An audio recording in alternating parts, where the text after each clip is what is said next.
今日の絵本は悪いネズミの夫婦のお話です。とある素敵な子供部屋で彼らのいたずらが繰り広げられます。The Tale of Two Bad Mice.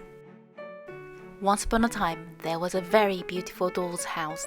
It was red brick with white windows, and it had real muslin curtains, and a front door, and a chimney. It belonged to two dolls called Lucinda and Jane. At least, it belonged to Lucinda, but she never ordered meals. Jane was the cook, but she never did any cooking because the dinner had been bought ready-made in a box full of shavings.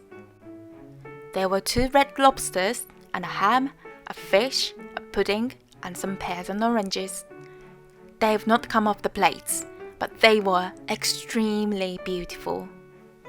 One morning, Lucinda and Jane had gone out for a drive in the doll's perambulator.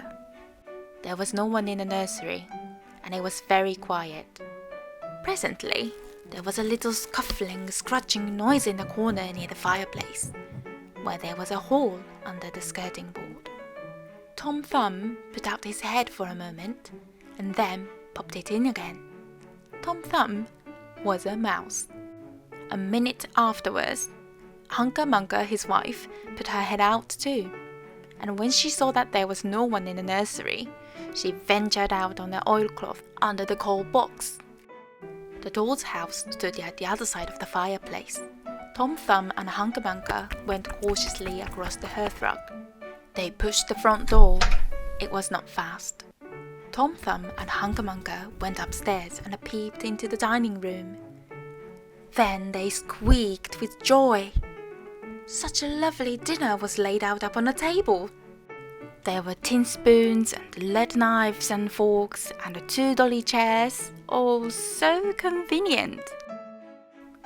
Tom Thumb set to work at once to carve the ham. It was a beautiful shiny yellow streaked with red. The knife crumped up and hurt him. He put his finger in his mouth. It is not boiled enough. It is hard. You have a try, Hunca Munca. Hunca Munca stood up in her chair and chopped at the ham with another lead knife. It's as hard as the hams at the cheesemonger's, said Hunca Munca. The ham broke off the plate with a jerk and rolled under the table. Let it alone, said Tom Thumb. Give me some fish, Hunca Munca. Hunca Munca tried every tin spoon in turn. The fish was glued to the dish. Then Tom Thumb lost his temper. He put the ham in the middle of the floor and hit it with the tongs and with a shovel. Bam, bang, smash, smash! The ham flew all into pieces, for underneath the shiny paint, it was made of nothing but plaster. Then there was no end to the rage and disappointment of Tom Thumb and Hunca Munca. They broke up the pudding, the lobsters, the pears and the oranges. As the fish would not come off the plate, they put it into the red-hot crinkly paper fire in the kitchen. But it would not burn either. Tom Thumb went up the kitchen chimney and looked out at the top. There was no soot. While Tom Thumb was up the chimney, Hunca Munca had another disappointment. She found some tiny canisters upon the dresser, labelled rice, coffee, sago. But when she turned them upside down, there was nothing inside except red and blue beads. Then those mice set to work to do all the mischief they could. Especially Tom Thumb. He took Jane's clothes out of the chest of drawers in her bedroom, and he threw them out of the top floor window. But Hunca Munca had a frugal mind.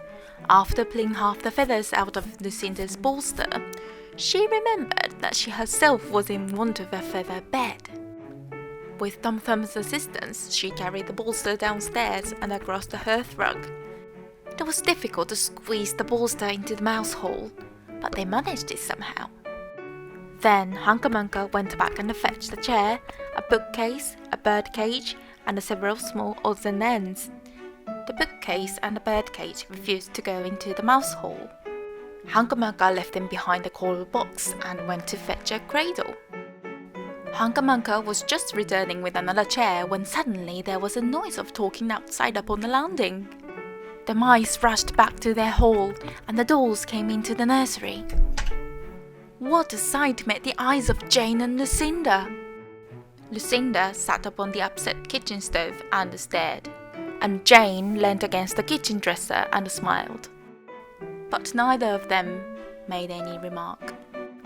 The bookcase and the birdcage were rescued from under the coal box, but Hunca has got a cradle and some of Lucinda's clothes. She also had some useful pots and pans and several other things. The little girl that the doll's house belonged to said, "I will get a doll dressed like a policeman." But the nurse said, "I will set a mousetrap." So that is the story of the two bad mice. But they were not so very, very naughty after all, because Tom Thumb paid for everything he broke. He found a crooked sixpence under the hearthrug, and upon Christmas Eve, he and Hunca stuffed it into one of the stockings of Lucinda and Jane. And very early every morning, before anybody is awake, Hunca comes with her dustpan and her broom to sweep the dolly's house. The end. いかがでしたか？なんとも憎めない2匹のネズミのお話でした。みんなも普段目にする動物からいろんな物語を想像するともっと動物が好きになれるかも。それではまた。